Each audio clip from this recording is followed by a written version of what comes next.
The bar was dimly lit, humming with the low murmur of conversation and the occasional clink of glasses. It was the kind of place where stories lingered in the air like cigar smoke, thick, heavy, and impossible to ignore. A man sat alone at the far end, nursing a whiskey neat. His posture was relaxed but alert, the kind of quiet readiness that never really leaves those who've seen combat. His name was Ray, a single dad and former Air Force combat controller, though he rarely spoke of it. Most nights, he came here to unwind after putting his daughter to bed, a ritual that gave him a sliver of peace in a world that had once demanded everything from him. Tonight, the bar was unusually crowded. A group of younger men had taken over the center booth, loud and rowdy, their laughter echoing off the walls. One of them stood out, and not because he was louder, but because he wasn't. He was built like a tank, with a shaved head and a quiet intensity that marked him as different. Ray recognized the look. It was the same one he saw in the mirror every morning. The man caught Ray's eye and nodded, then walked over. "You mind if I sit?"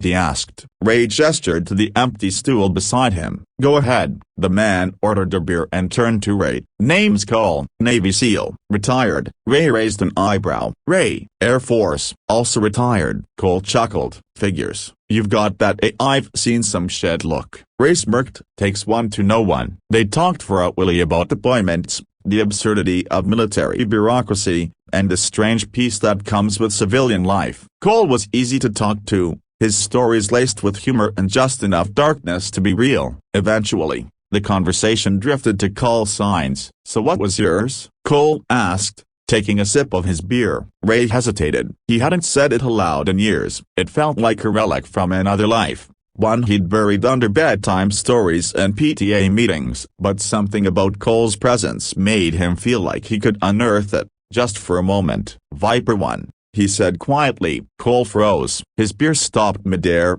eyes locked on Ray like he'd just seen a ghost. Then, with a sudden clatter, the glass slipped from his hand and shattered on the floor. The bar went silent for a beat, then resumed its buzz as the bartender waved it off. Cole didn't move. His face had gone pale. "You're Viper 1?"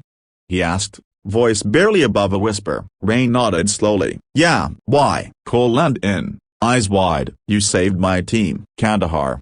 2010. We were pinned down in a valley, no air support, no way out." Then out of nowhere, someone lit up the ridge with precision strikes. Took out the hostiles like it was a damn video game. We never saw who it was. Just heard the comm say, "Viper 1, danger close, fire for effect."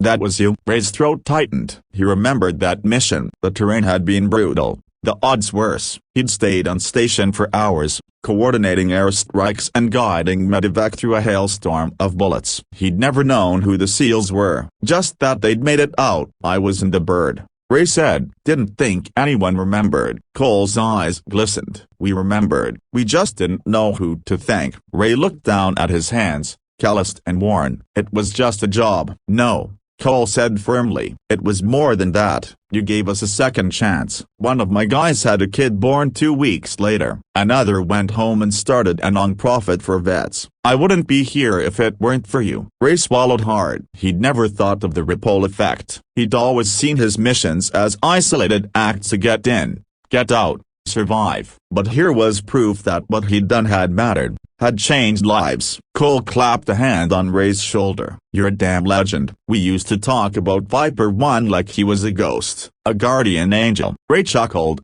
a dry sound. "I'm just a dad now. I make pancakes and fold laundry." Cole grinned. "Even angels retire." They sat in silence for a moment, the weight of shared history settling between them. Then Cole raised his new beer. "To Viper 1, he said. Ray hesitated, then lifted his glass. "To the ones who made it home." They clinked glasses, and for the first time in years, Ray felt seen, and not as a veteran, not as a single dad, but as someone who had made a difference. The bar faded into background noise, and for a moment, the ghosts of war were quiet. Outside, the night was cool and still. Ray walked to his truck, the stars overhead sharp and clear. He thought of his daughter, asleep in her room, unaware of the man her father had once been. Maybe someday he'd tell her, maybe not. But tonight, he carried something new, a sense of closure, and the knowledge that even in the darkest valleys, Someone had remembered his light.